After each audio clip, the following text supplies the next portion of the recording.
তাহলে দেখা যাচ্ছে যে যার কারণে এই কিডনিটার রোগের যদি তারা সে প্রাথমিক পর্যায়ে সে চিকিৎসা করতেন তাহলে কিন্তু সে প্রথমেই তার এই কিডনি রোগ থেকে সে মুক্তি পেতেন এবং সে ভালোভাবেই সারভাইভ করে যেতে পারত। ডাক্তার রফিকুল ইসলাম, বাংলাদেশে অনেক রোগীরই যারা এন্ড স্টেজ রেনাল ডিজিজ আছে তাদের ট্রান্সপ্ল্যান্টেশনের প্রয়োজন হয়, কিন্তু বাংলাদেশে ট্রান্সপ্ল্যান্টেশনের অবস্থাটা কি এবং এইটার আরও অবকাঠামো তৈরি করার জন্য কি কি করা দরকার এবং সামগ্রিকভাবে বাংলাদেশের চিকিৎসা ব্যবস্থাকে আধুনিক করার ব্যাপারে আপনার পরামর্শ বা আপনার পরিকল্পনাটা কি একটু জানাবেন? ধন্যবাদ আপনাকে। আপনারা জানেন যে বাংলাদেশে যে কিডনি ট্রান্সপ্লান্টেশন, সেই কিডনি ট্রান্সপ্লান্টেশন করার আগে আমাদেরকে আসলে কিডনি রোগ সম্পর্কে বা এটার ভয়াবহতা সম্পর্কে আমাদেরকে আগে বিস্তারিত জানতে হবে। আপনারা জানেন যে যারা সাধারণত কিডনি রোগে আক্রান্ত হয়ে থাকেন তারা আমাদের কাছে, ডাক্তারদের কাছে প্রায়শই কিন্তু লেট স্টেজ আমাদের কাছে তারা আসেন এবং তারা দেখেন যে আপনার যারা কিডনির যে ফাংশনিং যে ক্যাপাসিটি, সেই ক্যাপাসিটিটা অনেকাংশেই নষ্ট হয়ে গেলে তখন সাধারণত আমাদের কাছে আসেন এবং এই ব্যাপারে মানুষের মাঝে এখনও ওই ধরনের সচেতনতা ডেভেলপ করেননি এবং তারা দেখা যায় যে এক ডাক্তার থেকে আরেক ডাক্তারের কাছে যাচ্ছেন এবং সেখানে তারা বিভিন্ন রোগে, কিডনির যেটা সার্জিক্যাল রোগে আক্রান্ত হয়ে তারা কিন্তু কিডনির যে মেডিসিন রোগ তার কাছে তারা যাচ্ছেন, যার ফলে দেখা যাচ্ছে কিডনিটা প্রায় ধ্বংসের মুখে এবং সেই অবস্থায় তারা একজন কিডনি সার্জনের কাছে যান কিংবা ইউরোলজিস্ট অথবা নেফ্রোলজিস্টের কাছে তারা যে পৌঁছান। তাহলে দেখা যাচ্ছে যে যার কারণে এই কিডনিটার রোগের যদি তারা সে প্রাথমিক পর্যায়ে সে চিকিৎসা করতেন তাহলে কিন্তু সে প্রথমেই তার এই কিডনি রোগ থেকে সে মুক্তি পেতেন এবং সে ভালোভাবেই সারভাইভ করে যেতে পারতেন। আপনারা জানেন যে কিডনি রোগে আক্রান্ত হয়ে বিশ্বে এখন প্রায় যে মৃত্যুর সংখ্যা, সেটি প্রায় মৃত্যুবরণ করছেন তাতে কিন্তু প্রায় 8ম স্থানে অবস্থান করেন, যে কিডনি রোগের কারণেই শুধুমাত্র মৃত্যুবরণ হচ্ছে। তাহলে এই সংখ্যাটি কিন্তু অনেক বেশি, যেটি কিন্তু কিছুদিন পূর্বেও, কয়েক বছর পূর্বে সেই সংখ্যাটি কিন্তু 22তম বা 23তম অবস্থানে ছিলেন। তাহলে এই কিডনি রোগে আক্রান্ত হয়ে যে মৃত্যু হচ্ছেন সেটার আমরা যে কারণ বলবো, সেই কারণে কিন্তু আপনার আমরা দেখতে পাচ্ছি যে প্রপারলি তার যে চিকিৎসা, সেই চিকিৎসাটা নিচ্ছেন না বিধায় তার কিন্তু এই সমস্যাটি হচ্ছে। এখন কিডনি রোগে আক্রান্ত হলে পরবর্তীতে তার যে কিডনি ফাংশন যেটি নষ্ট হয়, সেই জন্য আপনারা জানেন যে পরবর্তীতে তাকে ডায়ালিসিসে যেতে হয় এবং ডায়ালিসিস কিন্তু একটি সহজকরণ প্রক্রিয়া নয় এবং আপনি জানেন যে এটি ডায়ালিসিস, এটিও কিন্তু প্রতি সপ্তাহে কাউকে হয়তো দেখা যায় যে 2বার 3বার পর্যন্ত ডায়ালিসিস করতে হয়, কিংবা যে ডায়ালিসিসটি করছেন তাতে কিন্তু একটি পরবর্তীতে ব্যয়বহুল চিকিৎসায় পরিণত হয় এবং সংসারের তার যে উপার্জন যে ক্ষমতা, সেই উপার্জন ক্ষমতার চেয়ে কিন্তু এই ব্যয়বহুল যে ক্ষমতা, খরচের ব্যয়টা কিন্তু অনেকাংশে বেড়ে যায় এবং পরবর্তীতে সে কিন্তু আর ডায়ালিসিসটা মেনটেন করতে পারেন না, যার কারণে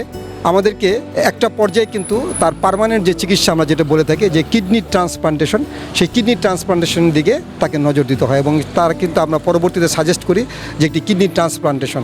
কিন্তু কিডনি ট্রান্সপ্লান্টেশন কিন্তু একটা সহজতর বেরিয়ার নয়, কারণ কিডনি ট্রান্সপ্লান্টেশন করতে গেলে আপনাকে প্রপার প্রশিক্ষণপ্রাপ্ত ডাক্তার দরকার হয় এবং একটি ভালো হায়ার সেন্টার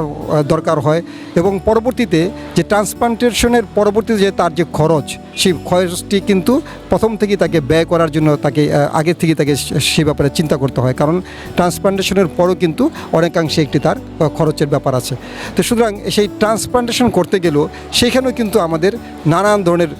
ব্যারিয়ার কিন্তু আছে, সেটা আপনি আইনি ব্যারিয়ার বলেন কিংবা যে ডোনারের যে স্বল্পতা, সেটির একটি ব্যারিয়ার দেখা যায় যে আপনার ট্রান্সপ্লান্টেশনের একটু প্রয়োজন কিন্তু তার ডোনার খুঁজে পাওয়া যাচ্ছে না এবং সেখানে আবার দেখা গেছে যে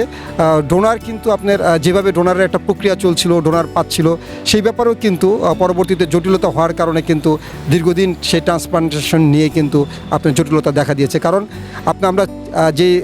আপনারা জানেন যে আগে যেই রুলস ছিল, সেই রুলস অনুসারে ট্রান্সপ্লান্ট দিতে গেলে যে কিডনি যে দান করবেন তাকে তার যে নিকটাত্মীয় হতে হয়, সেই আত্মীয়র মধ্যে থেকেই কিন্তু তাকে সেই কিডনি ট্রান্সপ্লান্টেশনের ডোনারটি তাকে দান করতে হয়। তাহলে এই কিডনি ট্রান্সপ্লান্টেশন, তাই সুতরাং এই প্রক্রিয়াটি একটি জটিল প্রক্রিয়া। আবার সেখানে প্রশিক্ষণপ্রাপ্ত ডাক্তারের সংখ্যাও কম এবং হায়ার সেন্টারের সংখ্যা কম এবং সেখানে পরবর্তী যে ম্যানেজমেন্ট সেই ম্যানেজমেন্টের সংখ্যাও কম। সেজন্য আমরা কিন্তু এখন যারা লিভিং ডোনার যারা একজনকে দান করে থাকেন সেই অবস্থা থেকে কিন্তু এখন আমরা কিন্তু অনেকাংশেই এবং বিভিন্ন দেশেই বলা হয় যে ডিকেজ ডোনার, যেটা সাধারণত ক্যাডাভেরিক ডোনার, সেটাকে উৎসাহিত করা হয়। এবং এই ক্যাডাভেরিক ডোনার দেখা যাচ্ছে যে বাংলাদেশের সেই সংখ্যাটা কিন্তু অনেক কম। এবং আপনারা জানেন যে 2023 সালে প্রথম বাংলাদেশে ক্যাডাভেরিক ডোনার হয়েছে এবং সেই পরে কিন্তু আর সেটাকে কিন্তু আমাদের যে পরিমাণে আগানো উচিত ছিল সেই পরিমাণে কিন্তু আগায়নি। আপনি যদি দেখেন যে বাৎসরিক যে ডোনার, বাৎসরিক যে কিডনি ট্রান্সপ্লান্টেশন, সেই কিডনি ট্রান্সপ্লান্টেশন কিন্তু বাৎসরিক পার্শ্ববর্তী দেশ ইন্ডিয়াতেই প্রায় 12,000-এর উপরে কিন্তু কিডনি ট্রান্সপ্লান্টেশন হয় প্রতি বছর, এবং পাকিস্তানের সেই সংখ্যাও কিন্তু কোনো অংশে কম নয়, এবং বাংলাদেশের সেই সংখ্যাটা কিন্তু খুবই অপ্রতুল। এবং আমাদের দেশের মানুষ এই দেশে কিডনি ট্রান্সপ্লান্টের সে পর্যাপ্ত ব্যবস্থা না থাকার কারণে কিন্তু অনেকেই কিন্তু বিদেশমুখী হয়, যেটা আমাদের জন্য আর্থিকভাবে আমরা সে ব্যাপারে আমরা ক্ষতিগ্রস্ত হচ্ছি। এবং সুতরাং সেজন্য আমাদেরকে ট্রান্সপ্লান্টেশনের ব্যাপারে আমাদের যে প্রশিক্ষিত সেন্টার সেটিকে আরও বেশি করে উৎসাহিত করতে হবে। আমাদের ডাক্তারদেরকে বিদেশ থেকে কিভাবে প্রশিক্ষণ করে নিয়ে এসে তারা ট্রান্সপ্লান্টেশনের ব্যাপারে আগাতে পারে সেই ব্যাপারে আমাদের যথেষ্ট ভূমিকা রাখতে হবে। এবং সর্বোপরি সরকারকে এই ব্যাপারে এগিয়ে আসতে হবে। সরকার যেন সেই ব্যাপারে যে ট্রান্সপ্লান্টেশন ব্যাপারে মানুষের যে রুলস রেজুলেশনগুলো আছে সেগুলোকে কীভাবে সহজীকরণ করা যায় এবং মানুষ কীভাবে সহজভাবে তার এই ট্রান্সপ্লান্টেশন এগিয়ে আসে এবং মানুষের মাঝে যে উৎসাহ উদ্দীপনা সেটিকে কিন্তু সচেতন করে তোলার দায়িত্ব কিন্তু, যেমন পাশাপাশি বিভিন্ন সোসাইটি আছে আমাদের, আপনারা জানেন যে নেফ্রোলজি সোসাইটি আছেন, নিউরোলজি সোসাইটি আছেন, সেই সোসাইটিরও যেমন দায়িত্ব, তার পাশাপাশি কিন্তু সরকারেরও কিন্তু সেই দায়িত্বটা আছে। সুতরাং আপনাদের যে আগামী যে 12ই মার্চ যে কিডনি দিবস, সেই কিডনি দিবসের আমাদের মূল প্রতিপাদ্য সেই ব্যাপারে কিন্তু আপনার যদি বলি যে আমাদের কিন্তু মানুষকে কিন্তু এই ট্রান্সপ্লান্টেশনের ব্যাপারে উৎসাহিত করা এবং সেখানে কিন্তু কিভাবে তাদেরকে এগিয়ে নিয়ে আসা যায় এবং কিডনি রোগ সম্পর্কে মানুষকে সচেতন করা, যাতে মানুষ যেন ভবিষ্যতে যেন এই ট্রান্সপ্লান্টেশনের প্রয়োজন না হয়, প্রাথমিকভাবে রোগ নির্ণয় করা। তাহলে কিন্তু হবে যে মানুষের সচেতনতা শুরু করে এই কিডনি রোগ থেকে প্রতিহত করা এবং তার থেকে ট্রান্সপ্লান্টেশন যেটা সেটাকে সহজীকরণ করে এবং সেই ভালো সেন্টারে সেটিকে ব্যবস্থা করা এবং কীভাবে সহজলভ্য করা যায় সেই ব্যাপারগুলোকে আরও বেশি এগিয়ে আসা সরকারের, তাহলেই সম্ভব হবে আমাদের দেশে ট্রান্সপ্লান্টেশনকে এগিয়ে নিয়ে যাওয়া। ধন্যবাদ আপনাকে।